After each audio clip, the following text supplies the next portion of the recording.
Isa-isang nahahawi ang kumpol ng mga estudyante sa pagdaan ng isang magandang babae.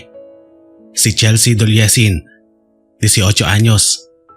Isa sa mga pinakabatang agent ng Secret Service na palihim na tumutulong sa gobyerno at sambayanan. Bihasa siya sa makabagong teknolohiya at kilala dahil sa pambihirang katalinuhan. Kasalukuyan siya ngayong papunta sa principal's office dahil sa isang mahalagang bagay. "Good morning po, Principal." Bati niya na makapasok sa opisina ng punong guro. Pinaupo siya nito sa silya na nasa harapan ng desk nito at sinabihang maghintay ng sandaling minuto dahil may hinihintay pa silang importanteng bisita. Magalang naman niyang sinunod ang sinabi nito at matyagang naghintay. Hindi naman nagtagal at bumukas ng muli ang pintuan at pumasok ang taong hindi niya inaasahan na makikita sa paaralang iyon. Suot ang formal nitong coat ay nakipagkamay ang babaeng may mahabang buhok sa principal bago ito tuluyang umupo sa katapat niyang silya. "Maligayang pagdating, Miss Dimaano. Ikinagagalak namin ang buong eskwelahan ng inyong pagbisita. Isa itong karangalan," anang punong guro. "Hindi ko gawaing magpaligoy-ligoy, kaya dediretsohin na kita, Principal Santiago. Nandito ako upang personal na ipagpaalam ang natatangin ninyong estudyante na maging exchange student sa isang kilalang eskwelahan," anang bisita. Napangiti naman ang principal. "Hindi kami tututol sa bagay na yan, Miss Dimaano. Ngunit kailangan muna nating tanungin ang bata kung gusto ba niya o hindi," anito. Tumingin kay Chelsea ang dalawa na para bang sinasabi na oras na para siya ay magsalita. Napansin naman niya ang mabilis na paggalaw ng hintuturong daliri ng babaeng katapat niya na para bang may gustong sabihin sa kanya. Isa iyong Morse code nang ibig sabihin ay misyon. Nakuha naman niya kaagad ang gusto nitong iparating kaya tumayo siya at matamis nang umiti sa dalawang babae. "Wala po akong karapatan na tanggihan ang napakagandang opportunity na to. Masaya po ako na ako po ang inyong napili, Miss Dimaano at Principal Santiago," aniya. "Kung ganun ay wala po tayong magiging problema. Isa din po itong karangalan para sa buong eskwelahan," anang punong guro. Nag-usap pa ang mga ito tungkol sa pagiging exchange student ni Chelsea sa Apollo High University. Masayang masaya ang principal dahil madadagdag iyon sa popularity ng eskwelahan nito. Hindi naman niya maiwasan ang magtaka dahil sa biglaang pagpapakita ni Belle, kaya naman hinintay niya ito sa labas nang utusan na siya ng punong guro na lumabas. "Anong mayroon at biglaan yata ito, Ate Belle?" Bungad niya nang makalabas ang bisita mula sa principal's office at sinabayan sa paglalakad. "Meron kang misyon sa Apollo High. Papasok ka doon bilang Miriam Cadasio upang alamin ang mga kababalaghang nagaganap doon," anito. Napakunot naman ang kanyang noo sa pagtataka. "Kababalaghan? Kailan pa ako naging paranormal expert?" Natatawang sagot ni Chelsea. Ilang mga bata na di umano ang namatay dahil sa hindi may paliwanag na dahilan sa eskwelahang iyon. Ang nakapagtataka, walang nagrereklamo, pati mga magulang ng mga ito ay ayaw magsalita. Ang sabi ng intern natin, posibleng ang triad ang nasa likod nito. Paliwanag naman ni Belle. "Hindi ba ate, mas magagawa mong misyon na yan dahil isa kang teacher? Bakit ako?" tanong niya. "Dahil nasaksihan ni Miriam ang pagpatay ng isa sa mga yon. Nasa headquarters natin siya ngayon at ikaw ang magpapanggap na siya upang makapasok ka doon. At kung bakit ikaw ang napili," tugon nito pagkatapos ay may dinukot itong litrato mula sa bulsa ng coat nito at ipinakita sa kanya. Napatuon ang mga mata niya doon. Litrato iyon ng isang estudyanteng nakasalamin, may mahabang buhok na halos nakatakip na sa mukha nito. Pero ang nakapagpataas ng kanyang kilay ay ang height at ang proportion ng katawan nito na halos tugma sa kanya. Kung magsasalamin lamang siya at itatakip ang buhok sa kanyang mukha, ay pwede mong sabihing siya at si Miriam ay iisa. "Ngayon alam mo na kung bakit?" tanong ni Belle. Tumango naman siya bilang tugon. Mabilis na naayos ni Belle ang paglipat niya sa Apollo High University. Malawak at malaki ang paaralan. Sa loob nito ay may 2 dormitoryo para sa mga lalaki at babae na nag-aaral dito. Isa itong private school na kilala dahil sa kalidad at mataas na pamantayan nito sa pagtuturo. Nang makapasok siya sa kwarto ni Miriam ay pabagsak siyang nahiga sa kama. Habang nakahiga ay naalala niya ang pinag-usapan sa meeting. Isang nerd si Miriam at dahil doon, mababa ang porsyentong may makahalata sa pagpapalit nilang dalawa. Isa itong outcast sa eskwelahan. Ibig sabihin ay kabilang ito sa mga kabataan na walang kaibigan at hindi napapansin. Palagi ito nakapwesto sa may pinakadulong upuan sa klase at mabilis ding lumalabas kapag tumunog na ang bell.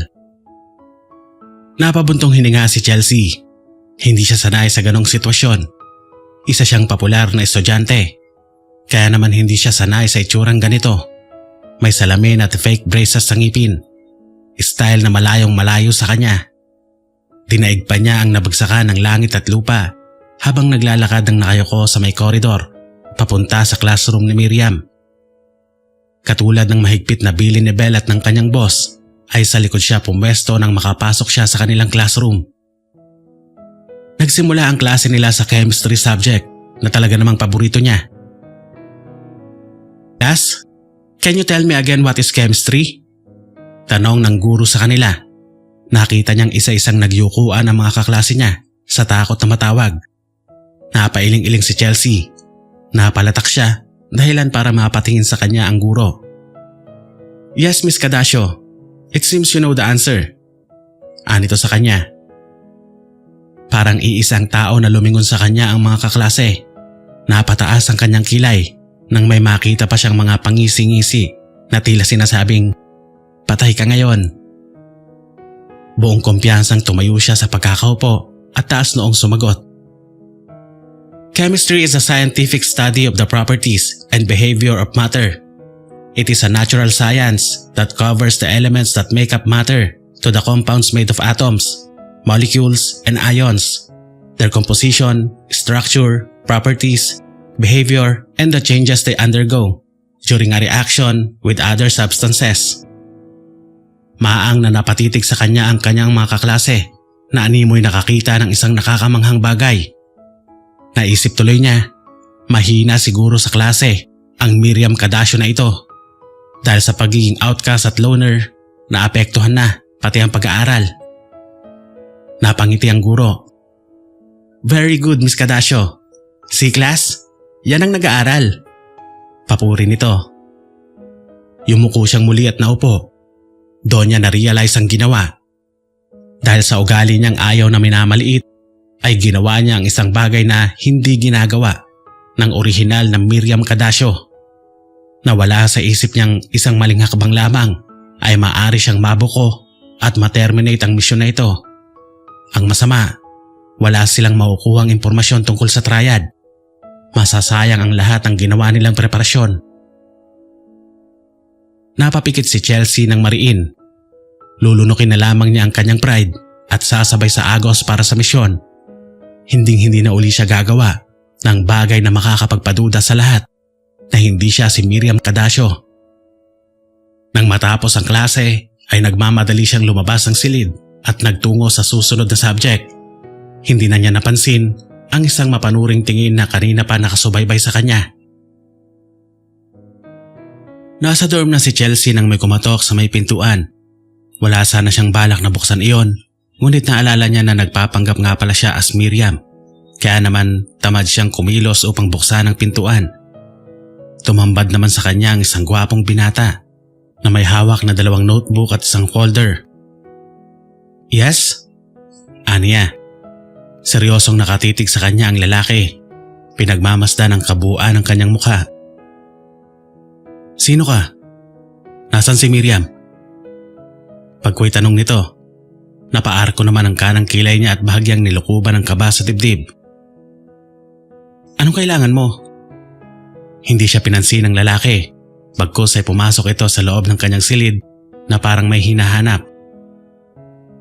Bakit ka nandito sa kwarto ni Miriam? You even use her identity. Saglit na hindi nakapag-react ang dalaga sa matiim na pagkakatitig ng lalaki. Sumeryoso ang mukha ni Chelsea. Hindi na siya makakapagkaila pa. Lalo pat sigurado ang mokong na ito na hindi siya ang estudyanteng nerd. Paano mo nalaman na hindi ako si Miriam? Tanong niya. Ngumisi ang lalaki. Halos araw-araw ko siyang nakikita. Sa tingin mo ba ay hindi ko mahalata? Anito at pinagmasdan siya mula ulo hanggang paa. Obviously, hindi kayo magkamukha. Hindi maganda ang Miriam na kilala ko. Napatawa siya. I will take that as a compliment. So, nasan si Miriam? Did you kidnap her? Or, don't tell me, did you kill her? Tanong muli nito. Hinila ni Chelsea ang isang silya. Pagkatapos ay lumapit siya sa lalaki at binigyan ito ng isang malakas na suntok sa sikmura. Napaluhod sa sahig ang lalaki. Hinawakan niya ito sa kwelyo, binitbit at pabalandrang ipinaupo sa silya. Kinuha din niya ang kumot na hindi niya natiklop sa may kama at itinali iyon sa binata. Aray! What the hell? What are you doing? Sigaw nito. Sinuntok niya ito sa kanang pisngi bago niya busala ng bibig upang pigilang makasigaw. Pasensya ka na, trabaho lang. Aniya. Naupo siya sa gilid ng kanyang kama habang matalas na nakatingin sa binata. Kinuha ni Chelsea ang cellphone mula sa kanyang bulsa at tumawag sa numero na alam niyang makakatulong sa hinaharap niyang problema ngayon. May problema tayo, ate. May estudyanteng nakakakilala ng lubusan kay Miriam Cadasio. Lalaki, may tsura, matangkad at mukhang may sinasabi sa buhay. Hawak ko siya ngayon. Aniya sa babaeng nasa kabilang linya. Siya marahil ang Jerome Del Rosario na tinutukoy ni Miriam na palaging nagpapagawa ng assignments at projects sa kanya. Anak ng isa sa mga board member ng isang kilalang shipping company. Tugon ni Belle. Tinignan niya ng masama ang binata na matalas na ding nakatingin sa kanya. Anong gagawin ko sa kanya? Tanong niya. Kilalang tao sa lipunan ng mga magulang niya. Kaibiganin mo. Baka makatulong sa misyon mo. Napabuntong hininga si Chelsea. Alam mong hindi ako magaling sa bagay na yan, Ate Belle. Pero sige, I'll try. Aniya, sabay patay ng tawag. Saglit siyang nag-isip ng paraan kung ano ang maaari niyang gawin kay Jerome Del Rosario. Alam niya na hindi mananahimik ang binata at baka iyon pa ang maging dahilan ng pagkakabulilyaso ng misyon niya. Umupo siya sa kama, kaharap ng lalaki. I'm Agent X at naparito ako para sa isang misyon. Nakasaksi si Miriam ng isang bagay na hindi niya maaring makita. Kaya pinadala ako dito para protektahan siya at tuklasin ang mga nangyayari dito sa loob ng university. Aniya rito. Seryosong tinitigan niya sa mga mata ang binata. Hihingin ko ang kooperasyon mo, Jerome Del Rosario. Manahimik ka at kumilos na parang walang nangyari. Tumayo si Chelsea mula sa kanyang pagkakaupo at lumapit kay Jerome. Tinanggal niya ang busal nito sa bibig. May gusto kang sabihin? Tanong niya. Matalim ang mga matang tumingin ng lalaki sa kanya. Hindi ako naniniwala sa'yo. Ilang taong ka na ba? 16? 17? Mukha ba akong tanga sa tingin mo? Bakit naman kukuha ang gobyerno ng agent na kasing bata mo? Kung ganun lang pala kadaling maging katulad nila, matagal na sana akong naging agent at hindi ko sinasayang ang oras sa eskwelahan ito. Anito. Hindi yan ang gusto kong sagot na marinig mula sa'yo. Seryosong mukhang sabi ng dalaga. What I want to hear ay pumapayag ka sa sinasabi ko. I know, ay pinapaalam ko lang sa'yo. Nakasama sa trabaho ko ang pumatay ng mga matitigas ang ulo. Lamutla ang binata. Hindi ito sumagot, bagkus ay sunod-sunod na tango ang naging tugon nito. Napangiti siya sa desisyong pinili ng lalaki. Madali ka naman palang kausap eh. Lumapit siya at kinalagan nito. Ngunit bigla siyang itinulak ng lalaki. Dahilan ng pagkawala ng kanyang balanse at mapaupo sa sahig. Tumakbo ang binata papunta sa pinto, ngunit bigla ding napatigil nang humaging sa gilid ng mukha nito ang lumipad na kutsilyo na tumama sa pinto. Nahintakutang napalingon ito sa dalagang agent. Binalaan na kita. Seryosong wika ni Chelsea habang dahan-dahang tumatayo. Dahan-dahang lumapit ang dalaga sa nanginginig sa takot na lalaki. Napatras ito hanggang mapasandal sa pader. Dumukot muli si Chelsea ng isa pang kutsilyo at iniumang iyon sa leeg ni Jerome. Napapikit ang lalaki. Alam mo bang dahil sa ginawa mo'y pwede kitang patayin ngayon? Anang dalaga. Pero dahil ayokong mahaluan ng dugo ang unang araw ko dito, pagbibigyan kita. Napadilat si Jerome. Napatingin siya sa magandang muka ng agent na ilang pulgada lamang ang layo sa kanyang muka. Napatingin siya sa mapupulang mga labi nito. Amoy na amoy niya ang mabangong samyo ng hininga ng dalaga. Napalunok si Jerome sa paghanga sa kagandahang nakikita ng kanyang mga mata. Hoy! Nakikinig ka ba? Singhal ni Chelsea, sabay mahinang sampal sa pisngi ng natutulalang binata. Ha? Ani Jerome na tila nagising sa isang mahimbing na pagkakatulog. Ang sabi ko, pumayag ka na dahil wala naman akong masamang intensyon. Ligtas si Miriam kaya wala kang dapat ipag-alala. Aniya. Saglit siyang tinitigan ng binata na tila inaarok ang katotohanan ng kanyang sinabi. Do I have a choice? Wala rin naman ako magagawa, hindi ba? Pagkaway sabi nito. Good. Pero babantayan pa rin kita. Papasukin ko ang security system ng buong eskwelahan para lang mabantayan kita 24/7. Aniya, sabay turo sa pintuan. Labas! Sobrang istorbo na itong ginagawa mo. Aniya rito. Tinapunan siya ng matalim na tingin ng lalaki bago ito mabilis na tumakbo paalis. Napatawa na lamang ang dalaga. Nang maiwan siyang mag-isa, kinuha niya ang kutsilyo sa may pinto at ibinalik iyon sa kanyang secret pocket na nasa kaliwang hita niya. Pagkatapos na magbihis at mag-ayos ang sarili si Chelsea, ay naupo siya sa kama niya at kinuha ang laptop mula sa may drawer na nasa tabi nito. Binuksan niya yon at nagsimula nang magtipa hanggang sa may lumabas na madaming mga numero at letra sa screen. Isa siyang dalubhasang hacker na natutunan lamang niya mula sa pagbabasa. May kakaiba siyang talino na hindi gaya ng normal sa mga bata. Dahil sa edad niyang 10 noon, ay nagawa niyang pasukin ang system ng isang sikat na TV network upang ipalabas lamang ang paborito niyang animated movie. At iyon na rin ang naging daan kung paano siya napunta ng Secret Service. Lumitaw sa screen ng laptop niya ang iba't ibang CCTV footage mula sa lahat ng bahagi ng Apollo High University. Seryoso siya noong sabihin niyang babantayan niya ang lahat ng kilos ni Jerome Del Rosario. Lumipas pa ang mga araw. Tapos na noon ang klase at sinadya talaga ni Chelsea ang magpaiwan sa classroom.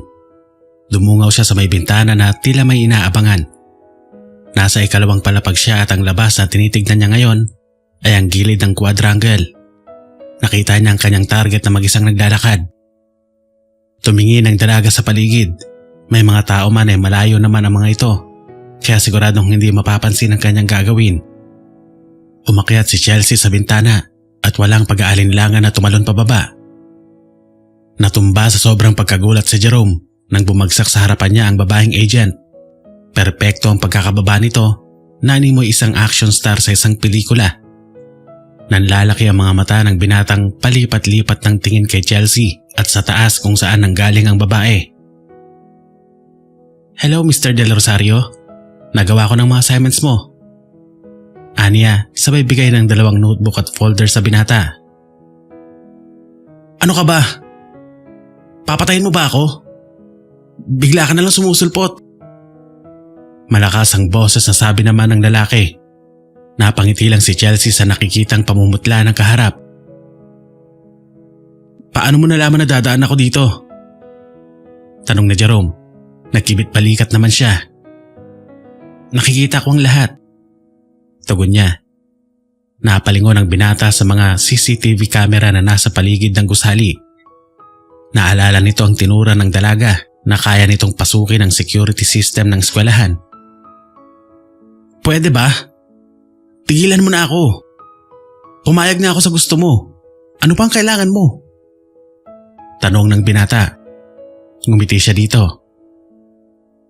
Kailangan ko lang namang masigurado na mapagkakatiwalaan kita at hindi ka madaling kumanta. Aniya. Sandaling napapikit ang lalaki saka bumuntong hininga at kinulo ang sariling buhok. Magrereklamo pa sana siya sa dalaga, ngunit paglingon niya dito ay wala na ito sa kaninang pwesto. Hinanap pa niya ito sa paligid, ngunit hindi na niya nakita pa ang babaeng agent. Isa sa mga pinakamalaking gusali ng eskwelahan, ang library kung saan huling pinuntahan ni Miriam. Dito nito nasaksihan ang pagpatay sa isang estudyante ng mga hindi kilalang kalalakihan. Kaya naman dito din naisipan ni Chelsea na magsimula ng kanyang investigasyon sa hapong iyon. Nang makapasok sa loob ng library ang dalaga, ay napansin niyang walang katao-tao sa buong ground floor na puno ng mga local literature. Wala ding librarian. Napangiti siya. Mas mainam para malibot niya at masuyod ng mabuti ang buong paligid. Aakyat na sana siya sa hagdan papunta sa ikalawang palapag nang marinig niya ang mga mahihinang yabag mula sa labas. Mabilis siyang nagtago sa isang bookshelf na maaari pa rin niyang makita kung sino ang papasok mula sa may pintuan. Napakunot noo si Chelsea nang makita kung sino ang pumasok. Bit-bit ang mga gamit nito ay naupo ang binata sa silya at isa-isang inilabas sa mga notebook mula sa bag. Dahan-dahang lumabas mula sa pinagtataguan ng dalaga at tahimik ang mga kilos na nilapitan ng lalaki. Hindi ko alam na ang isang Mr. Jerome Del Rosario ay marunong ding mag-aral. Aniya, sa gulat ay nabitawan ng lalaki ang hawak na ballpen at napalingon sa pinagmulan ng tinig. Napahugot ng malalim na paghinga ang lalaki nang mapagsino ang babaeng nagsalita. "Sinusundan mo ba ako?" tanong ni Jerome.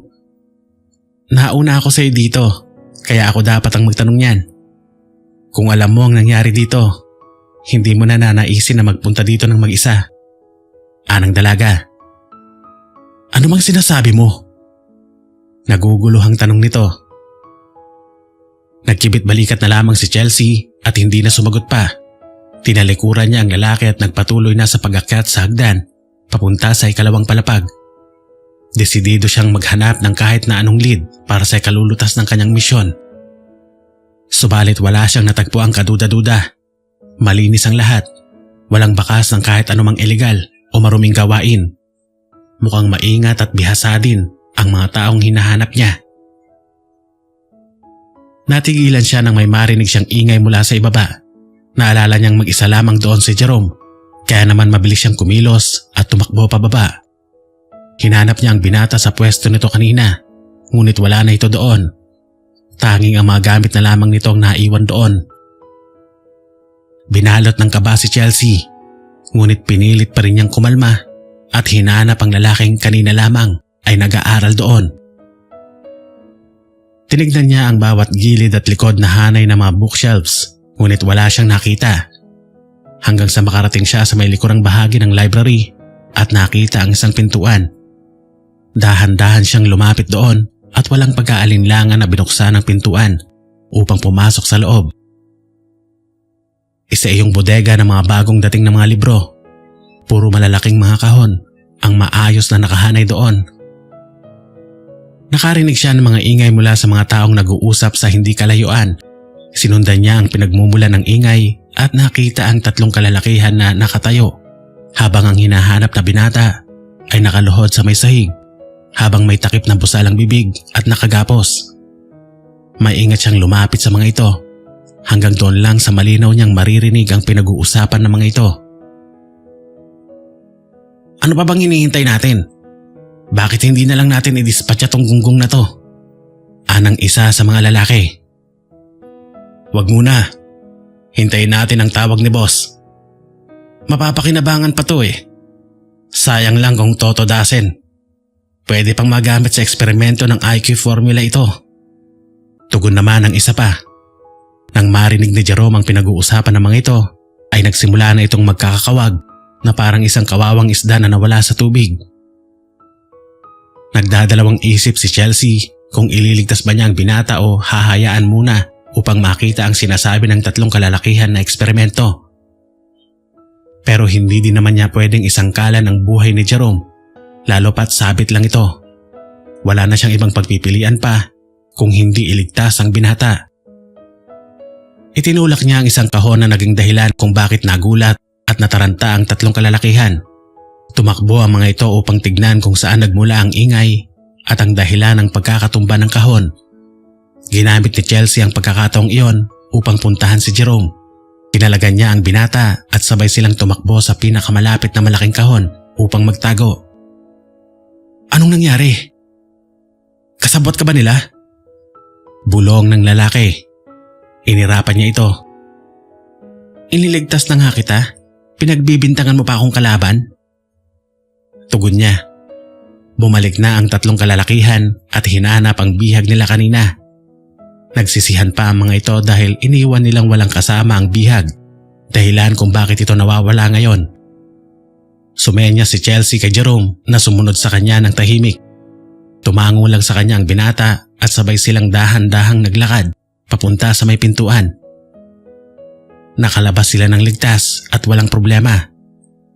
Tumakbo sila papunta sa ikalawang palapag at doon nagtago.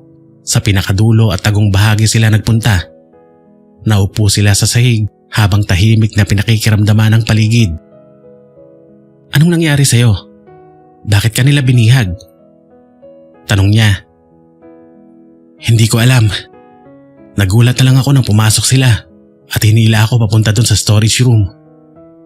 Tugon naman ang binata. May ginawa ka bang mali? Baka may nilabag kang batas o may ninakaw na bagay. Pagsisiyasat pa niya rito. Wala akong ginagawang mali. Agent ka, hindi ba? Siguradong kilala mo na ang mga magulang ko. At kung ganun nga, alam mo ding hindi ako gagawa ng anumang bagay na maaari nilang ikasira. Paliwanag ng binata. Napatango naman siya. Kung ganun, anong kailangan nila sa'yo? Tanong niya. Umiling naman ang lalaki. I have no idea. Anito. Nagpalipas sila ng oras sa ikalawang palapag ng library upang makatiyak na wala ng panganib na nakaabang sa kanila sa ibaba. Nang makasigurado na sila na ligtas na ang paligid, ay bumaba na sila at lumabas na ng gusali. Binalaan naman niya ang binata na mag-iingat dahil tiyak na hahanapin ng mga kalalakihan na yon si Jerome. Sinabihan din niya ito na huwag magsasalita sa kahit na sino tungkol sa nangyari dahil hindi nila alam kung sino ang kalaban. Hindi pa tuluyang sumisikat ang araw, ngunit gising na si Chelsea. Papunta siya ngayon sa dormitoryo ng mga kalalakihan upang magtungo sa silid ni Jerome. Walang nakapansin sa kanya dahil sa malinis at tahimik niyang mga kilos, kaya naman mabilis siyang nakarating sa kwarto ng binata. Inis na bumangon si Jerome mula sa kanyang kama nang marinig ang malalakas at walang tigil na mga katok sa pintuan ng kanyang silid. Binuksan niya yon at tumambad sa kanya ang dalagang agent. Tinulak pa nito ang pintuan at pumasok kahit pa hindi naman niya iniimbitahan sa loob. Ano bang ginagawa mo dito? Lumabas ka nga! Angil ni Jerome. Hindi naman siya pinansin ni Chelsea at nagpatuloy lang sa pagpasok habang pinagmamasdan ang kabuuan ng silid. Malinis itong kwarto mo. Malayo sa inaasahan ko. Aniya. Ang aga-aga pa. Ano bang kailangan mo? Naiinis na tanong nito. Nakalimutan mo na ba ang sinabi ko sa'yo? Hahabulin ka ng mga taong yon, kaya nandito ako para siguraduhin ligtas ka. Tugon naman ang dalaga. Tila nauubusan ng pasensyang napangisi si Jerome. Ano bang tingin mo sa sarili mo? Superhero? Nagkibit balikat naman siya sabay labas ng dalawang maliliit na kamera mula sa loob ng kanyang bag. Mag-i-install ako ng cameras dito sa loob ng kwarto mo. May ilalagay din akong device sa may pintuan mo na maaaring mag-detect kung may papasok at manghihimasok dito sa kwarto mo. Aniya. Hindi ko kailangan ng mga yan. Pabayaan mo na nga ako. Sigaw naman ang binata. Pero hindi siya pinansin ng dalaga. Bagkus ay kumilos na ito upang ilagay at ikabit ang mga cameras at device sa loob ng silid. Wala nang nagawa pa ang binata. Naiiling na lamang siyang napaupo sa may gilid ng kanyang kama habang pinapanood ang dalaga na gawin ang kanyang pakay sa kanyang silid. Ipapaliwanag ko sa iyo kung gaano kadelikado ang sitwasyon mo ngayon, Mr. Del Rosario. Iyan ang dahilan kung bakit wala si Miriam ngayon dito dahil nasaksihan niya ang pagpaslang ng mga lalaking dumakip sa iyo sa isang estudyante. Nakawala ka sa kamay nila, kaya naman isa ka na ngayong daga na kailangan nilang hulihin at patayin. Naintindihan mo ba? Paliwanag ni Chelsea. Napabuntong hininga ang lalaki. Bakit may mga ganoong klaseng tao dito sa university? I mean, ano ba kasing nangyayari? Tanong ng binata. Ipinadala ako dito ng Secret Service upang alamin ang bagay na yan. Marami na ang mga estudyanteng namamatay sa misteryosong dahilan at pinapatahimik naman ang kanilang pamilya. Lumapit si Miriam sa ahensya namin dahil natatakot siya para sa kanyang mga magulang at sa buhay niya. Tugon ni Chelsea. Kung ganon, ano ang dapat kong gawin? Anang binata. Nagkibit balikat siya. Tulungan mo akong malaman ang kasagutan. Kapalit ng gagawin mo, ang proteksyon mo. Aniya. Alam ni Chelsea na hindi makakahindi ang binata sa kanyang tinuran dahil kahit pagaano katapang at kakalmado ang itsura ng lalaki ay hindi pa rin maaaring magsinungaling ang mga mata nito. Baka sa mga ito ang takot at pangamba. Kaya naman hindi na niya napigilan pang mapangiti nang tumango ang binata bilang pagsang-ayon sa sinabi niya. Good decision. Don't worry, hindi kita pababayaan. Paninigurado niya rito. Nakita niyang bahagyang nagliwanag ang mukha ng lalaki. Dahil sa kasunduan nilang dalawa, ay naging madalas ang kanilang pagsasama. Tinuturuan din niya ito sa mga aralin na hindi nito masagutan at tinutulungang gumawa ng mga projects na hindi pa nito naipapasa. Unti-unti ay hindi na namalayan ng dalawa na bumubuo na pala sila ng koneksyon sa isa't isa. Pagkakaibigan. Nag-overtime ang teacher ni Chelsea sa pagtuturo sa isang subject kaya naman naiwang nag-iisa sa may hallway si Jerome upang hintayin siya. Isang guro naman ang napansin nito na papalapit sa gawin niya kaya naman kalmado itong naglabas ng isang libro at kunyaring nagbabasa habang maangas na nakasandal sa pader. Kagaya ng inaasahan ko sa'yo, Mr. Del Rosario, nag-aaral kang mabuti. Tiyak na matutuwa ang mga magulang mo. Sabi ng gurong lalaki. Walang mahina sa pamilya namin, Sir Martin. Gagawin ko ang lahat ng aking makakaya upang makapagtapos ng may karangalan. Tugon niya. Napatango naman ang lalaki. Magandang goal yan. Matanong ko lang, pumupunta ka ba sa library? May papakuha sana akong libro sa'yo. Anito, hindi maiwasan ang binata na makaramdam ng kaba nang banggitin ng guro ang library. Hindi niya alam kung ano ang isasagot dito, dahilan ng bahagyang pagtawa ng lalaki. Bakit hindi ka makasagot? Is there a problem? Nakangiting tanong nito. Jerome! Eksakto naman na lumabas na ng kanilang silid-aralan si Chelsea. Mabilis niyang nilapitan ng binata nang makita na may kausap ito. Pinagmasdan niya ang lalaking kinausap nito na napatingin din sa kanya. May gagawin pa yata kayo. Sa iba na lang ako mag-uutos. Anang guro sabay ngiti sa kanila. Mabilis namang umalis ang lalaki at iniwan silang dalawa sa may hallway. Tinignan naman ni Chelsea si Jerome na ngayon ay tahimik pa din at hindi mapakali. Anong kailangan ng isang yon? Tanong niya. Inuutusan niya akong pumunta sa library para kumuha ng isang libro. Anang binata. Sino siya? Tanong pa niya. Si Martin Geronimo, bagong talagang guro bilang head admin ng school. Anito, hindi maganda ang pakiramdam ni Chelsea sa gurong iyon at alam niyang ganon din ang nararamdaman ni Jerome dahil wala pa din ito sa sarili. Binalaan na lamang niya ang binata na iwasan ito ang lalaki hanggat maaari. Noong gabing iyon ay naghanda si Chelsea. May pakiramdam siyang may mangyayari sa gabing iyon. Inihanda niya ang lahat ng kanyang gamit sa black backpack niya. Bago siya dumaan sa may bintana upang bumaba gamit ang fire exit, nagpunta siya sa dormitoryo ng lalaki upang puntahan si Jerome. Nagulat ang binata nang kumatok siya sa may bintana ng silid nito. Nagtataka man ay pinagbuksan siya ng lalaki at kusa naman siyang pumasok sa loob. Binaba niya ang bag sa may couch at komportableng naupo dito. Ano na naman bang ginagawa mo dito? Tanong nito. Babantayan ka. May kutob ako na pupuntahan ka nila any moment dito sa dorm mo. Aniya. Napailing-iling ang lalaki. Kaya kong sarili ko. Masyado na akong nanliliit sa sarili ko dahil sa isang babae ang nagbabantay sa akin. Paismid na sabi ni Jerome. Napatawa naman siya dahil sa tinura ng binata. Isipin mo na lang na isa kang prinsipeng kailangang bantayan. Just relax and trust everything to me. Aniya. Mapagkakatiwalaan ba kita? Anito. Nagkibit balikat naman siya. Desisyon mo yan kung magtitiwala ka o hindi. Sad niya. Hindi na sumagot pa ang lalaki, bagkus ay naupo na ito sa gilid ng kama niya.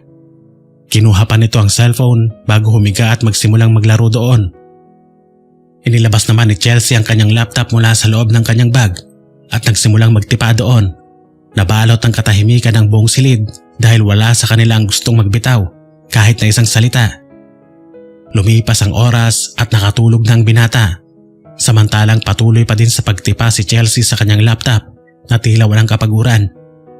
Ngunit makailang minuto pa lang ay natigilan siya at napatingin ng seryoso sa screen nito.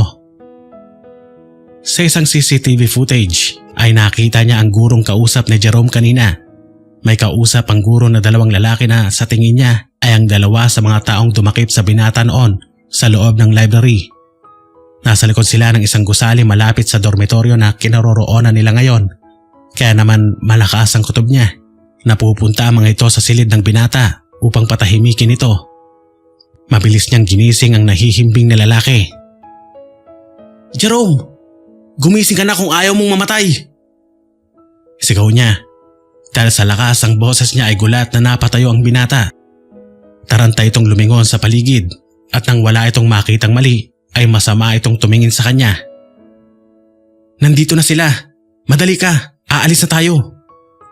Anas niya. Lumapit naman sa kanya ang binata upang makisilip din sa footage na pinapanood niya. Nang makita ng lalaki ang tinutukoy niyang panganib ay nagmamadali na itong nagbihis at naghanda. Sinarado na din niya ang kanyang laptop at nilinis ang kanyang mga gamit. Pagkatapos ay sa bintana sila dumaan pababa upang hindi nila makasalubong ang mga kalaban. Dahan-dahan at tahimik silang naglakad papunta sa dormitoryo niya. Sa fire exit muli sila dumaan paakyat sa silid ni Miriam at nang makapasok sa loob ay kapwa sila nakahinga ng maluwag. Binuhay kaagad ni Chelsea ang laptop niya upang tignan ang footage mula sa dorm ni Jerome na kinabit niya. Doon nila nakumpirma na pumunta nga ang dalawang lalaki na kausap ni Sir Martin sa loob ng silid ng binata upang patahimikin ito. Mabuti na lang at nakaalis sila kaagad bago dumating ang mga yon. Kasabwat nga nila si Martin Geronimo. Wika niya. Ano pang ginagawa nila? Anong pakay nila dito sa school? Tanong ni Jerome. Iyan ang aalamin ko at kailangan ko ng tulong mo. Aniya rito. Napakunot naman ang noo ng binata. Anong ibig mong sabihin? Papasok ako sa opisina niya at dito ka lang para maging mata ko. Makikita mo dito ang bawat sulok ng eskwelahan at sasabihan mo ko kung anong nangyayari. Naintindihan mo ba? Paliwanag ng dalaga.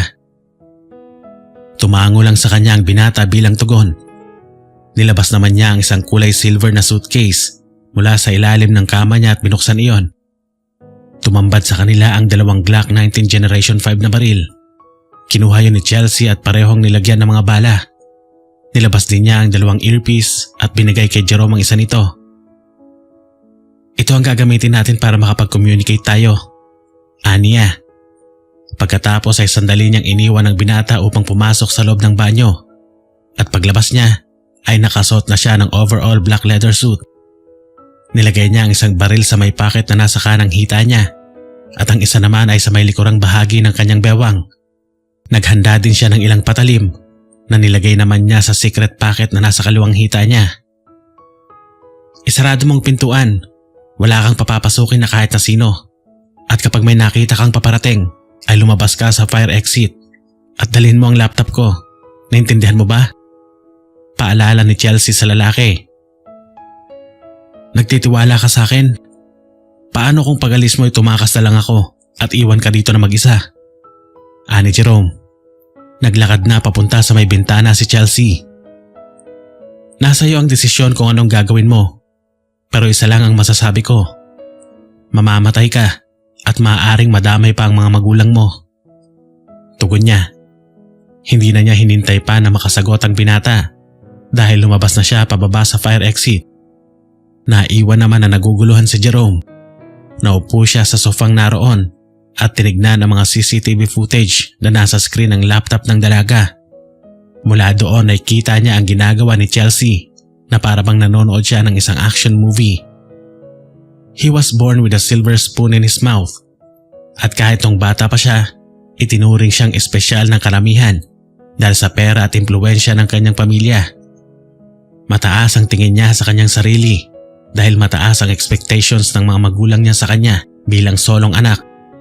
Siya ang nag-iisang tagapagmana ng mga Del Rosario. Kung kaya't sa buong buhay niya, wala pang babae ang nagtrato sa kanya ng ganon.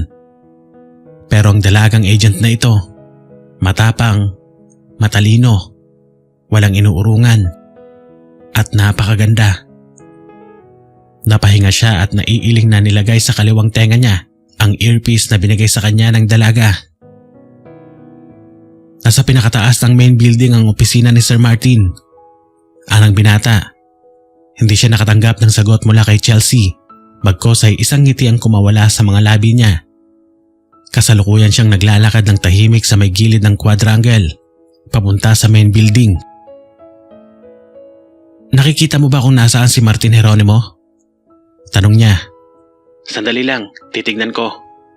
Tugon ng lalaki mula sa suot niyang earpiece.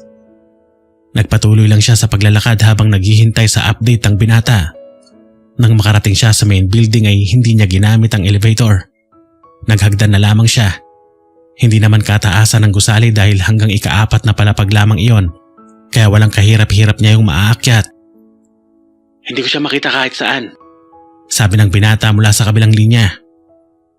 Baka naman hindi ka lang marunong gumamit niyan, Mr. Del Rosario. Anya rito. Narinig naman niyang umismid ang kausap mula sa suot niyang earpiece. Hindi naman ako kasing bobo gaya ng iniisip mo. Angil nito. Napatawa naman siya.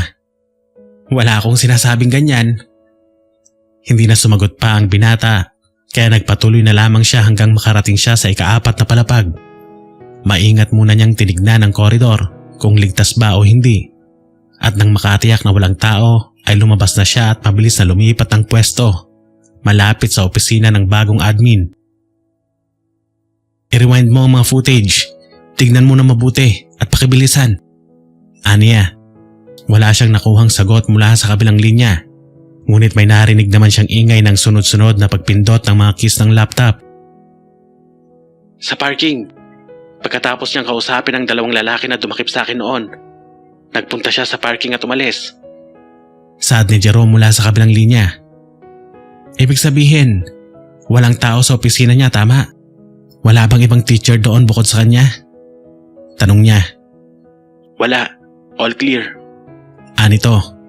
Hindi na siya nag-aksaya pa ng oras dahil tumakbo na siya papunta sa opisina ng bagong head admin ng school. Naglabas siya ng maliit na wire at dahan-dahang yung ipinasok sa seradura ng pintuan at kinalikot ang susian.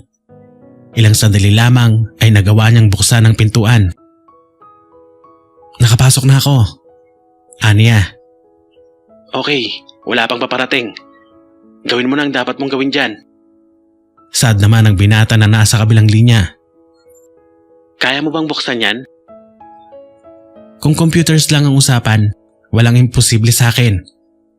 Tugon naman niya.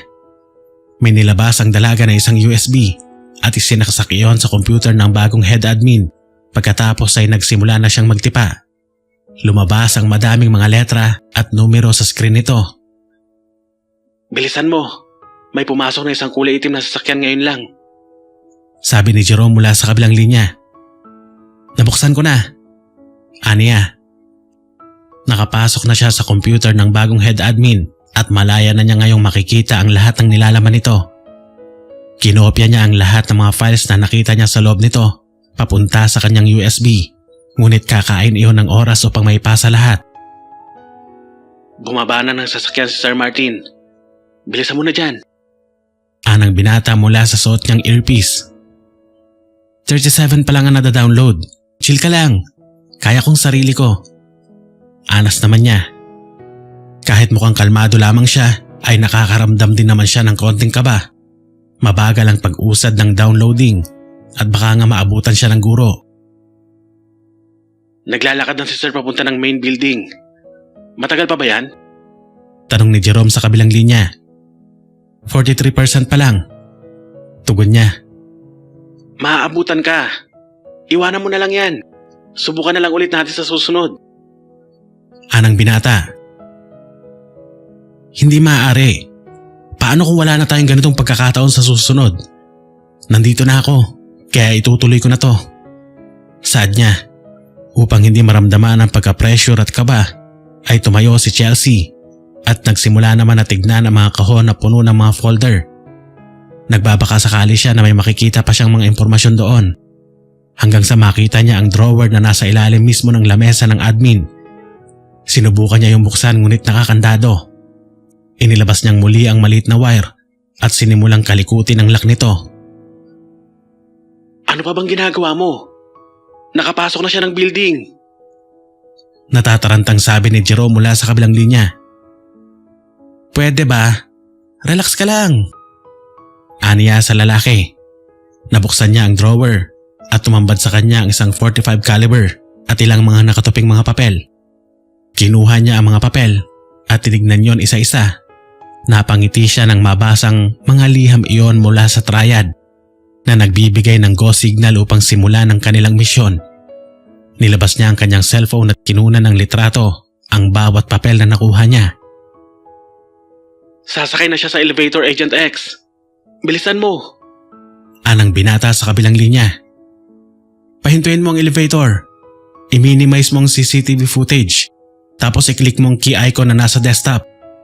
Makikita mo doon ang bawat codes ng lahat ng pinto at elevators ng buong eskwelahan. Hanapin mo ang main building at patigilin mo ng ilang minuto ang elevator dito.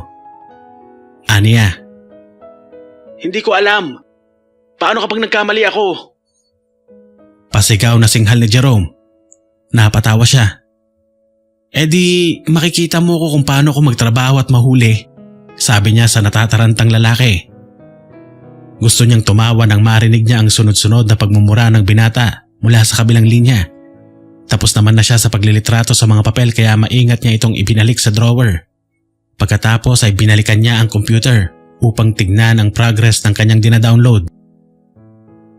58% na. Kumusta ka na dyan? Tanong niya. Hinahanap ko pa. Bilisan mo dyan. Kapag hindi, eto na. Nakita ko na. Patitigilin ko na. Natatarantang sabi nito. Napangiti naman siya.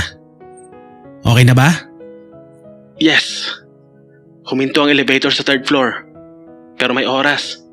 Hanggang 30 minutes lang nakalagay dito. Tugon nito. Okay na yan. Aniya. Nang maabot na ang 60% ng pagda-download ay naging mabilis na ang pag-usad nito. Ilang minuto pa ang lumipas ay natapos na ito. Binunot na ni Chelsea ang USB at pinatay ang computer na parang walang nangyari. Bago siya lumabas ng silid ay sinigurado niyang wala siyang may iwang bakas. Nakaalis na ako. Pwede mo nang paandarin ulit ang elevator. Bulong niya nang makalabas na siya ng gusali. Bumalik siya sa dorm niya kung saan naghihintay si Jerome. Kaagad siyang naupo sa may sofa at humarap sa kanyang laptop upang suriin ang nakuha niyang ebidensya. Pagkatapos ay kinuha niya ang kanyang cellphone upang tumawag sa headquarters. Shell, kumusta? Anang boses ng babae mula sa kabilang linya. Maayos naman. Nakakuha na ako ng mga ebidensya at sa tingin ko ay alam ko na ang nangyayari dito sa Apollo High, Ate Vicky. Wika niya. Sige, sabihin mo. Nakikinig kaming lahat dito. Ani Vic Marie. Tama ang hinala niyo na may kinalaman ang triad dito. Nakakita ako ng mga liham mula sa triad sa opisina ng bagong head admin ng eskwelahan na si Martin Geronimo. Nasasaad doon na binibigyan na ng permiso ng triad ang proyekto ni Martin at handa silang maglabas ng pondo para doon. Ipapadala ko sa inyo ang mga litratong kinunan ko. Paliwanag niya. Ano ang proyektong susuportahan ng triad, Shell? Tanong naman ni AJ mula sa kabilang linya. Ang eksperimento na ang layunin ay gisingin ang natutulog na cell sa utak ng isang tao upang magkaroon sila ng pambihirang talino. Tinatawag nila yung IQ formula. Ituturo o iinumin yun ng bata at pagkatapos ay makakaranas ito ng pagkahilo, lagnat at pananakit ng ulo ng ilang araw. Makalipas nun ay parang ibang tao na sila. Tugon naman niya. Isang gamot upang gawing matalino ang isang tao? Sino naman ang may pakana niyan?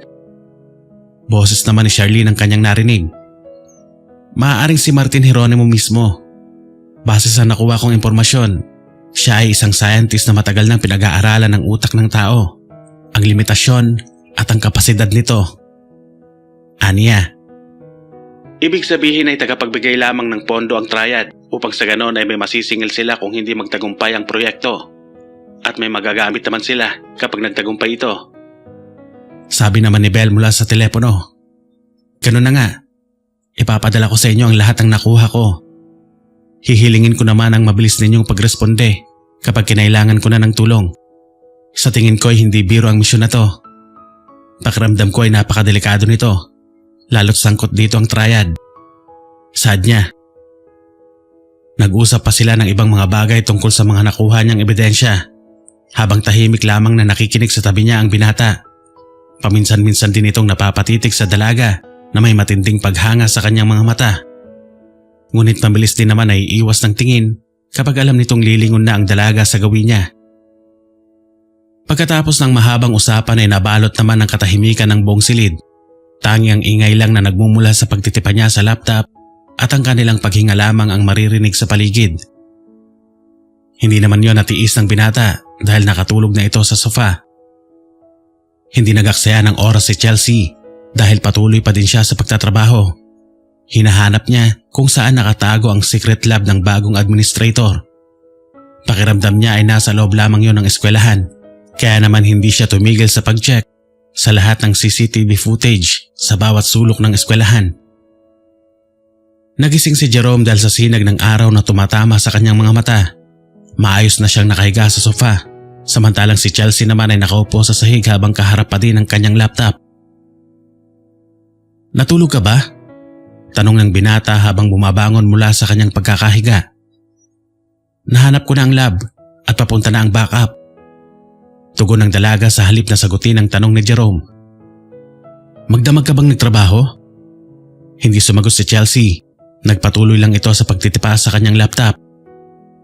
Naiiling namang tumayo ang binata at nagtungo sa maliit na kusina. Matapos ang ilang minuto ay tumayo na mula sa pagkakaupo ang dalaga. Dumiretso siya ng banyo upang maligo at magbihis. Pagkalabas niya ay may nakahain ng pagkain sa lamesa habang inaayos naman ni Jerome ang mga pinggan at kutsara. Pupurihin sana niya ang binata, ngunit wala siya sa mood dahil na din sa puyat at pagod. Kaya naman wala siyang imik na umupo sa silya. Nasaan ang lab? Tanong nito. Nasa library. May lumang underground facility doon dahil iyon ang headquarters ng student council ng school noon. Nilinis at ginawa ni Martin muli iyon upang maging laboratory para sa kanyang proyekto. Tugon naman niya. Ano na ang gagawin mo ngayon? Huhuli na ba ng mga kasamahan mo si Sir Martin? Tanong ng binata. Sabado ngayon, ito ang pinakamagandang araw para kumilos. Dahil karamihan sa mga estudyante ay umuwi na kahapon sa kanilang mga tahanan upang makasama ang pamilya nila. Makakakilos na kami ng maayos. Aniya. Sabay silang natapos na kumain ngunit siya na ang nagkusang maglinis ng kusina at ng mga plato. Nagpaalam naman ang binata na pupunta sa cafeteria para bumili. Naiwan siya sa silid ng mag-isa. Nahiga siya sa kanyang kama upang sandaling pumikit dahil talagang masakit na ang kanyang mga mata. Dahil sa magdamag na kakatitig sa screen ng laptop. Dahil sa pagod at puyat, tuluyan ang napahimbing ang dalaga. Nagising si Chelsea mula sa kanyang pagkakaidlip nang tumunog ang kanyang cellphone. Tumayo siya at kinuha yon sa may lamesa upang sagutin ang tawag. Napansin niyang wala pa si Jerome, kaya napatingin din siya sa wall clock na nakasabit sa may pader. Hello, Ate Charlene? Aniya. On the way na kami. Huwag ka munang kikilos na mag-isa, okay? Wika ni Charlene sa kabilang linya. Okay. Tugon niya sabay baba ng tawag. Isang oras na mula nang makatulog siya at hanggang ngayon ay hindi pa rin bumabalik si Jerome. Kinutuban siya ng masama. Mabilis siyang naupo sa sahig at binuhay ang laptop upang i-check ang mga CCTV footage para hanapin ang binata. Ngunit natigilan siya nang makita na sa pilitang hinila at tinangay ito ng 3 lalaki. Muli niyang kinuha ang kanyang cellphone at tinawagan ang numero na tumawag sa kanya kanina. Nakuha nila si Jerome. Kikilos na ako. Bilisan niyo na lang. Aniya at muling ibinaba ang tawag. Tumayo na siya at naghanda para sa haharapin niyang laban. Sa library siya nagpunta. Maingat siyang pumasok sa loob nito at hinanap ang sikretong daanan. Lumapit siya sa harapan ng isang lumang fireplace at sinuring mabuti ang mga bookshelves na nakapalibot dito. Hindi niya nakita sa CCTV kung paanong nabuksan ang sikretong lagusan dahil malayo ang kamera at nakatalikod si Martin noong ginawa iyon. Pero natatandaan niya na may ginawa ang guro sa katabi nitong bookshelves. Mga lumang literature books ang maayos na nakalagay sa bookshelves na katabi ng lumang fireplace, ngunit napansin niyang may mali sa pagkakasunod-sunod ng mga ito. Baliktad ang pagkakalagay ng number 125 at 139 na libro. Kaya naman iyon ang ginalaw niya. May narinig naman siyang lagitik sa loob ng chimenea, kung kaya't napatingin siya doon. Napansin niya ang bahagyang pagyuko ng rebultong ibon na nasa itaas ng fireplace, kaya nilapitan niya iyon. Sinubukan niyang ikutin ng dahan-dahan ang ulo ng ibon at hindi nga siya nagkamali dahil gumalaw na ang buong pader. Umurong ang pader patalikod at nag-slide iyon pa kanan, dahilan kung bakit lumitaw ang isang hagdanang pababa. Buong tapang siyang tumakbo papasok upang sundan ang daan. Isang hallway ang tumambad sa kanya nang makababa na siya. Sa dulo nun ay may pintuang may security code. Hindi naman siya nahirapang i-decode yun dahil isa yon sa trabaho niya. Pagbukas niya ng pintuan ay tumambad sa kanya ang laboratoryong hinahanap niya. Malawak yon at puno ng mga high-tech equipments. Mabilis siyang yumuko at gumapang papunta sa may ilalim ng lamesa dahil baka may makakita sa kanya. Pinag-aralan niya ang paligid at may nakita siyang pintuan sa may di kalayuan. Dahan-dahan siyang gumapang papunta doon at dahil yari yun sa salamin ay kita niya mula sa kinaroroonan niya ang mga nagaganap sa loob. Nakahiga sa isang kama si Jerome habang nakagapos at nakasuot ng hospital gown. Nasa tabi naman nito ang 3 lalaki na nakita niya sa library noon at si Sir Martin na may hawak na injection. Napansin niyang may motion detector ang pintuan kaya kusa itong bubukas at sasarado sa oras na tumapat lamang siya doon. Ang problema ay hindi naman maaari na basta-basta na lamang siyang pumasok doon ng mag-isa dahil pareho lamang silang malalagay sa mapanganib na sitwasyon. Lumingon si Chelsea sa paligid at doon ay may nakita siyang nakakulong na rabbit at aso sa 3 mga kulungan. Nakaisip siya ng magandang ideya. Gumapang muli siya palapit sa mga yon. Binuksan at pinakawalan niya ang mga hayop. Nagtatakbo at nagwala ang mga ito sa paligid. Nalaglag ang ibang mga gamit at nabasag ang ilang mga bagay dahilan ng pagkakaroon ng malakas na ingay. Mabilis na gumapang si Chelsea palapit sa may pinto nang makita niya na parating na ang isang lalaki na may bigote upang tingnan ang nangyayari. Bumukas ang pinto at pumasok ang lalaki, samantalang pumuslit naman siya papasok dito. Matutuwa na sana siya nang bigla siyang matigilan nang makitang may 2 itim na sapatos sa kanyang harapan. Tumingala siya upang tingnan ang may-ari nun at tumambad sa kanya ang lalaking may kulot na buhok. Hahawakan sana siya nito, ngunit mabilis siyang nakakilos at nakatayo. Hinugot niya ang kanyang baril mula sa kanyang likurang bulsa, sabay tutok sa lalaki. May bisita pala tayo dito. Wika ng guro na nakatingin na sa kanya ngayon. Pakawalan niyo si Jerome. Aniya sa mga ito. Muli namang pumasok ang lumabas na lalaki kanina at naglabas din ng baril na itinutok naman sa kanya. Ibaba mo yung hawak mo, bata. Sabi nito. Teka. Ibaba niyo muna mga baril niyo. Maaari naman tayong mag-usap ng maayos. Wika ni Martin. Sumunod naman ang mga tauhan nito. Siya na lamang ang tanging matapang na may hawak na baril. Tinutok niya yun sa guro at maangas na tumitig dito. Hindi ako kaaway. Itong formula na ito ay ginawa ko para makatulong sa mga kabataang maupuro lang mga utak. Maaring ito na ang sagot para sa kaunlaran ng ekonomiya ng bansa at ng teknolohiya. Paliwanag naman ng bagong head admin. Matalino ka, pero hindi mo naisip na maaaring makasamayan sa tao. Dapat alam mong kamatayan ang kapalit niyan sa oras na hindi naging compatible ang gamot at ang tao na tinurukan nito. Aniya, ngumisi ang guro.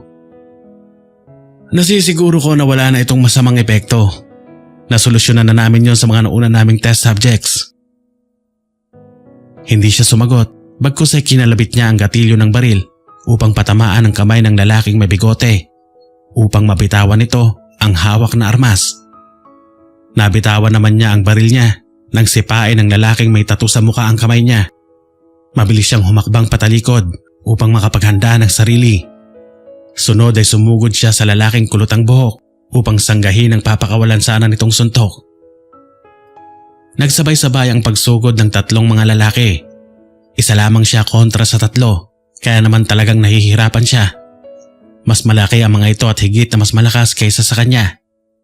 Kinuha niya ang isang patalim sa secret pocket niya sa may hita at walang pag-aalinlangan na nag-slide sa pagitan ng hita ng lalaking may bigote, sabay saksak ng patalim sa kanang hita nito. Nawala ng balanse ang lalaki, ngunit mabilis naman na umaksyon ang dalawa nitong kasamahan. Isang malakas na sipa ang ibinigay sa kanya ng lalaking may kulot na buhok, dahilan ng pagkakahampas niya sa salamin at ang pagkabasag noon. Narinig niya ang pagtawag ni Jerome sa kanya, dahilan ng muli niyang pagtayo.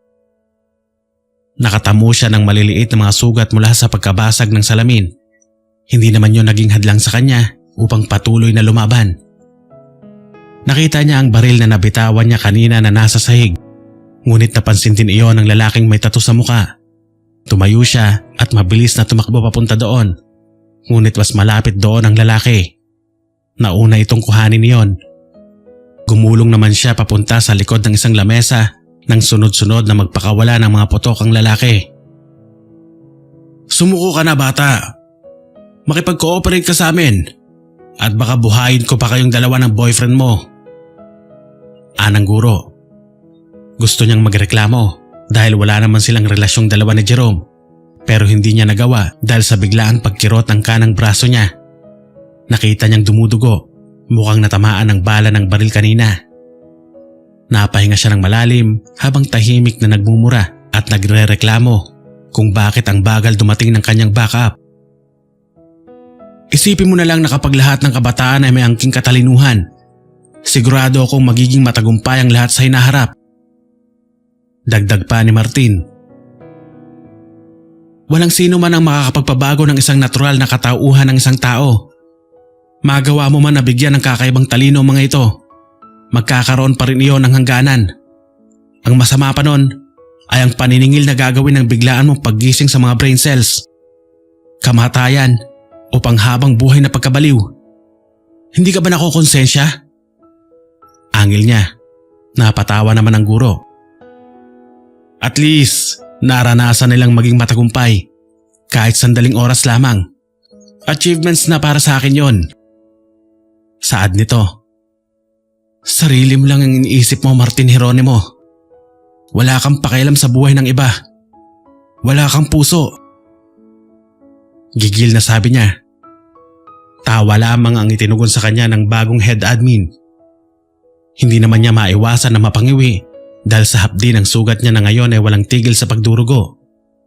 Hindi naman kasi siya bihasa sa pakikipaglaban katulad ng iba niyang kaibigan. Sa technologies lamang siya magaling, kaya naman hindi niya maiwasang malungkot at madismaya sa sarili. Tapusin niyo na yan. Ako na ang bahala sa isang ito. Malaki ang pakinabang sa akin ng isang to dahil mayaman ang mga magulang nito. Magkano kaya ang kayang ibayad ng mga Del Rosario para sa kaligtasan mo? Anang guro. Tumayo naman siya kaagad dahil sa tinura ng bagong administrator. Binuksan nito ang isa pang pinto sa may likuran at doon nito mabilis na itinulak papasok ang kamang digulong kung saan nakagapos si Jerome. Iniwanan pa siya nito ng isang ngiti bago nito isarado ang pintuan. Kawawa ka naman bata. Bakit ba kasi nakailam ka pa? Anang lalaking may tattoo sa muka. Hindi siya tumugon. Sinipa niya pataas ang tray na nakapatong sa lamesa dahilan ng paglipad nito. Pagkatapos ay mabilis niyang kinuha ang isa pa niyang baril mula sa may hita niya at kinalabit ang gatilyo sa lalaking may tattoo na may hawak na baril. Tumakbo siya palayo habang nagpapaputok ng walang tigil kahit pa hindi niya alam kung may tinatamaan ba siya o wala. Nagtago siya sa likod ng malaking machine habang nilalagyan ng bala ang baril na hawak niya. Hinihingal na din siya at kumikirot na ang sugat niya sa kanyang braso. Ngunit wala siyang pakialam dahil may bagong misyon siyang kailangang gawin. At iyon ay ang iligtas ang buhay ni Jerome Del Rosario. Maingat na sumilip si Chelsea mula sa kanyang pinagtataguan upang tingnan kung may natamaan ba siya o wala. Napangiti siya nang makita na nakahiga na sa sahig ang tatlo na labis niyang ikinatuwa. Ikinasa niya ang baril niya at tumakbo papunta sa pinto kung saan hinila ni Martin ang kawawang binata. Sa kanyang pagpasok sa loob ay napakunot noo si Chelsea nang makitang nakatayo na si Jerome. Halong pagtataka at galak ang kanyang naramdaman. Jerome, ayos ka lang? Tanong niya at mabilis na lumapit dito. Okay lang ako, Agent X. Tugon ng binata na nakatalikod sa kanya at nakatingin sa ibaba. Sinundan niya ng tingin ang pinagmamasdan nito. Bahagyang nanlaki ang kanyang mga mata nang makitang nakahandusay na sa sahig ang duguang si Martin Geronimo. Agad siyang lumapit sa guro at inilapag ang kanyang baril. Sinuri kung buhay pa ba ang lalaki. Subalit wala na itong pulso at hindi na tumitibok ang puso nito. Nakita niya ang tama ng bala sa bandang leeg ng guro. Anong nangyari dito? Paanong? Hindi na natapos si Chelsea ang itatanong nang maramdaman niya ang pagdikit ng malamig at matigas na bakal sa bandang likod ng kanyang ulo. You let your guard down, Agent X. Mahinang sabi ni Jerome sa kanya. Anong ibig sabihin nito, Jerome? Tanong niya. Hindi sumagot ang binata. Napapikit ang mariin si Chelsea nang ma-realize ang kanyang sitwasyon. Naisahan siya na paglalangan. Alam na niya ang kasagutan, subalit ayaw tanggapin iyon ng kanyang utak, ng kanyang puso. Parang hindi niya matanggap na ang lalaking kanyang pinoprotektahan ay ang tunay na kalaban. Naiiling na napangiti si Chelsea dahil sa masalimuot na ending ng kanyang misyon. Isang patunay iyon na sa ganitong uri ng hanap buhay, wala kang ibang dapat pagkatiwalaan kundi sarili mo. Taas ang dalawang kamay na humarap siya kay Jerome. Blanko na ngayon ang ekspresyon ng mukha ng binata na kaninang hapon lang ay punong-puno ng sigla. Kasapi ka ng triad. Ginamit mo si Martin Geronimo upang makuha niyo ang formula at magamit yon. Tama ba? Aniya. Magaling ka nga, Agent X. Or should I call you Agent Chelsea Doliesin? Tugon nito na ikinagulat niya. Paano mo? Bakit? Inaakala mo bang ang Secret Service lang ang may kakayahang kumalap ng impormasyon? Nakakalokong sabi nito. Mapait na napatawa si Chelsea. Napaikutan mo ako, Jerome. Nagpanggap ka pa talagang biktima para masigurong mapapaniwala mo ako. Ani ang may kalangkap na pang-uusig ang tinig. Sorry, Agent X. Trabaho lang. Kailangan ng triad ang perpektong IQ formula at hindi ako makakapayag na hadlangan niyo ang plano namin. Pero itong gunggong na doktor na ito, bala kaming onsehin at ibenta sa ibang bansa ang gamot na pinondohan namin. Kaya naman dapat lang siyang mamatay. Tugon ng binata. Matiim na tumitig si Chelsea sa lalaki. Ako, papatayin mo rin ba? Depende. Kung titigilan mo na, 10 ng inutil niyong ahensya ang pag-iimbestiga sa triad. Anito, muling natawa ang dalaga. Alam mong hindi ko pwedeng gawin yan. Napabuntong hininga si Jerome. May bahid na ng kalungkutan ang mga mata nito nang muling magsalita. Sayang, Agent X. Ikaw pa naman ang tipo kong babae. Pero kailangan kong isa-isang bunutin ang mga tinik sa triad. At kasama ka doon. Anitong nakatutok pa rin ang baril sa kanya. Nang biglang makarinig si Chelsea ng kaluskos sa kanyang likuran. Nang lingunin niya iyon ay nakita niya ang isa sa mga lalaki kanina na inakala niyang patay na. May hawak itong baril at akmang itututok sa kanya. Isang putok ng baril ang umalingaw-ngaw sa buong silid. Tumimbuang ang lalaki. Binaril ito ni Jerome. Sinamantala niya ang pagkakataon. Malakas niyang sinipa ang baril na hawak ng binata, dahilan para mabitiwan niya ito. Hindi alam ni Chelsea kung bakit siya iniligtas nito sa kamatayan. Subalit mayroon siyang misyon at iyon ang kailangan niyang unahin. Isang malakas na suntok ang pinadapo niya sa mukha ni Jerome. Napaatras ito. Sinundan niya yon ng isang roundhouse kick. Bumagsak ang binata. Ngunit napalapit ito sa baril na nabitawan nito. Nakita niyang dadamputin nito ang baril. Mabilis ding sinunggaba ng dalaga ang Glock 19 na kanyang inilapag kanina. Halos magkapanabay silang nagtutok ng sandata sa isa't isa. Kapwa sila humihingal, nagpapakiramdaman. Bitawan mo yan, Agent X. Huwag mong sayangin ang buhay mo. Banta ni Jerome. Ngumisi si Chelsea. Kagaya mo, Jerome, nakahanda rin ako makipagpatayan para sa organisasyong aking kinabibilangan. Aniya, para kay Chelsea, hindi siya natatakot mamatay dahil matagal niya nang tanggap na noong pinasok niya ang trabahong iyon ay nakalagak na ang isang paa niya sa hukay. Isang malapad ng ngiti ang kumawala sa kanyang mga labi habang sinasalubong ang mga matatalas na tingin ng lalaki. Nang biglang bumukas ang pintuan, nagulat si Jerome na itutok niya ang baril sa mga paparating. Pumain lang ang dalawang magkasunod na putok ng baril. Dugo ang bumagsak si Jerome. Napahugot siya ng malalim na paghinga. Bakit bang tagal niyo, Ate Charlene? Bumabagal ka na ba ngayon?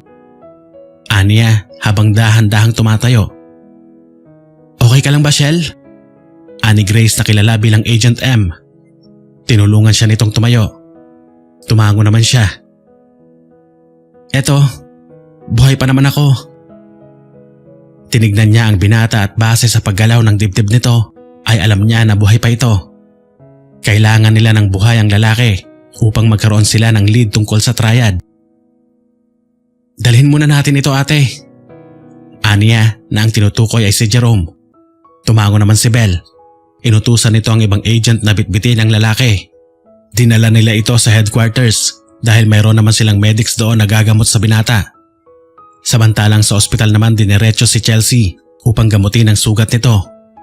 2 araw siyang magpapagaling doon upang tuluyang bumuti ang kanyang lagay.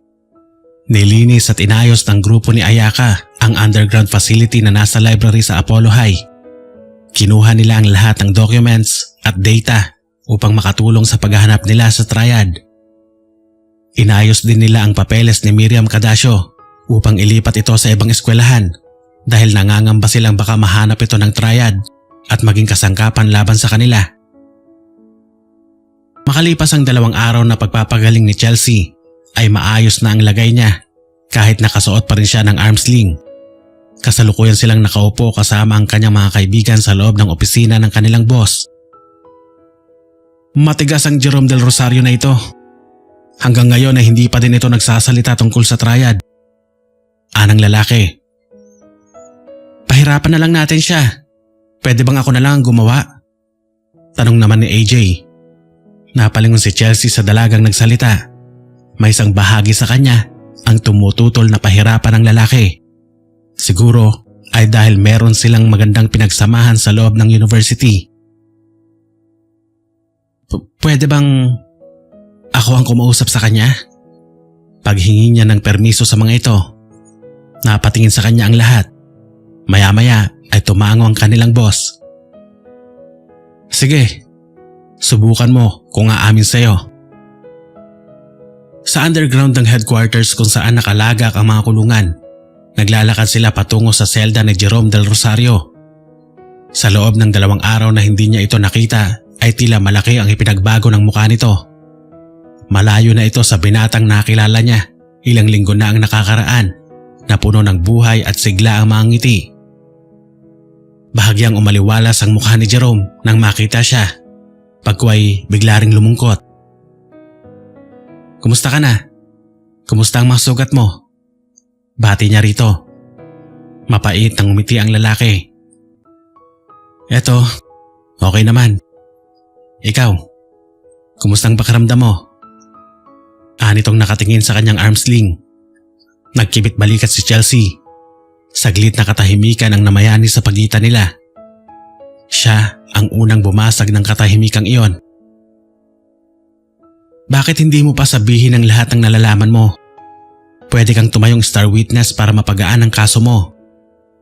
Aniya. Napailing-iling si Jerome. "Hindi ko pwedeng gawin yan." "Hindi ka ba naaawa sa mga magulang mo? Itinaguyod ka nila, binigyan ng marangyang buhay. Pinasok sa isang marangal na paaralan para magkaroon ka lang ng magandang hinaharap. Tapos, itong igaganti mo sa kanila?" Litanya ni Chelsea. Seryoso siyang tinignan ng lalaki, pagkuway mapait itong napatawa. "Nakakapagod nang marinig ang mga saltang yan, Agent X. Halos buong buhay ko nang naririnig yan at nakakarindi na. Kailangan ganito ka, kailangan ganyan ka, kailangan ikaw ang pinakamagaling. Sinunod ko lahat yun. I studied a lot to be able to reach the damn expectations of them. Pero anong nakukuha ko pagtapos? Sermon. Asking me to do more. Ni hindi ako tinatanong kung masaya ba ako sa ginagawa ko." Nangingilid sa luhang wika ng lalaki. "Hindi mo naiintindihan ang mga magulang mo. Nag-iisa ka nilang anak, kaya ginagawa nilang nararapat para maging maayos ang buhay mo. Maswerte ka pa nga eh. Ang ibang tao binibigay ang best nila kahit walang malinaw na kinabukasan para sa kanila. Dahil wala silang ibang option. Wala silang mayayamang magulang na kagaya mo. Pero ikaw, marami kang choices.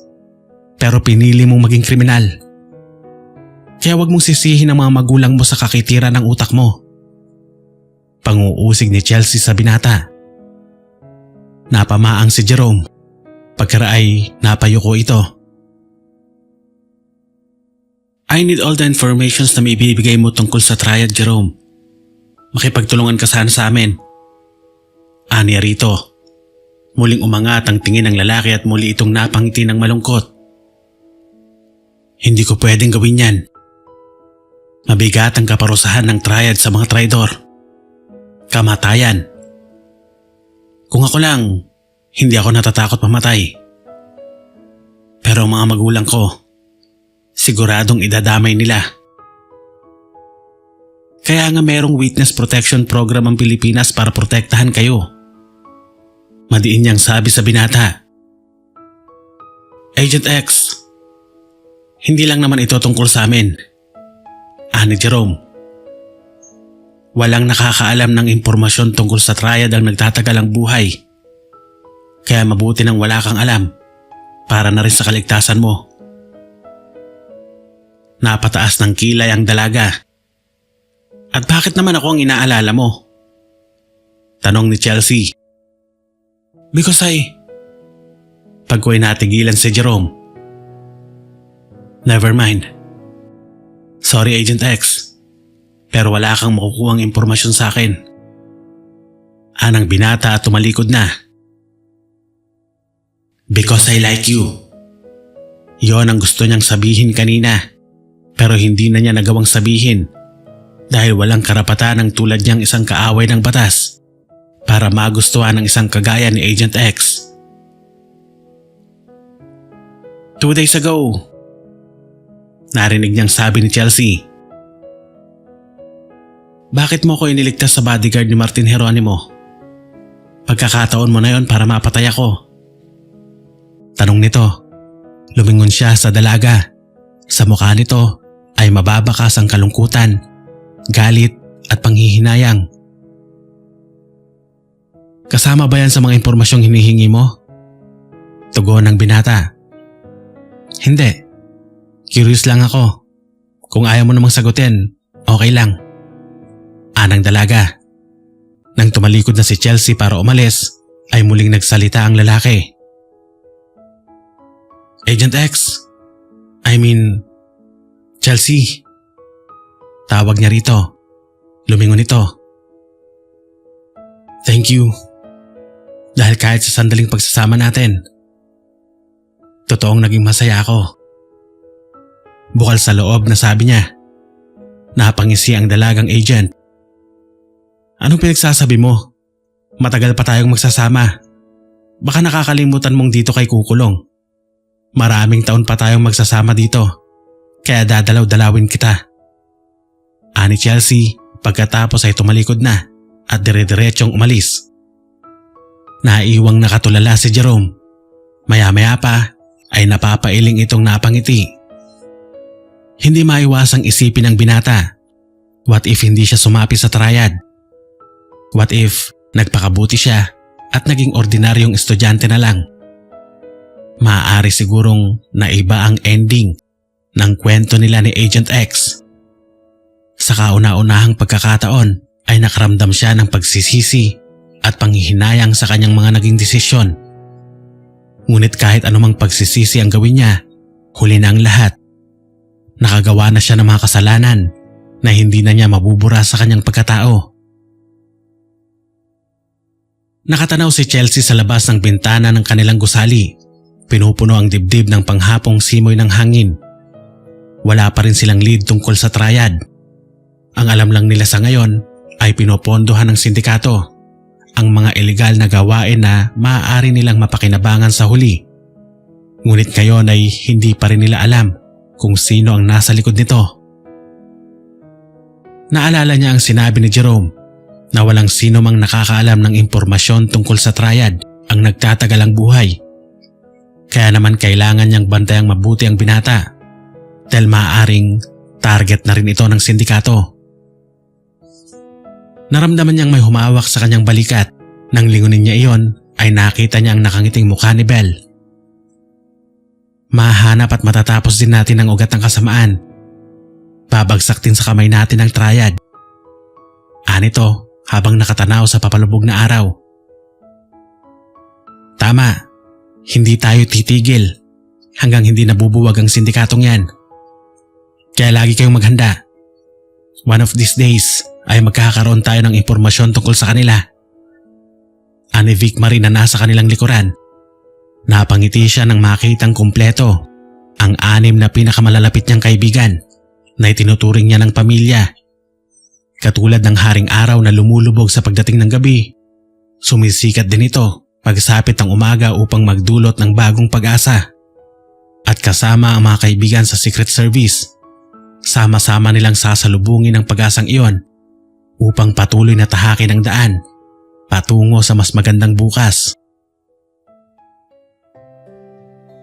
Maraming salamat po sa lahat ng nakinig ng ikalawang yugto ng Secret Service series. Asahan niyo pong marami pang kwento ang darating tungkol sa ating magigiting na agents.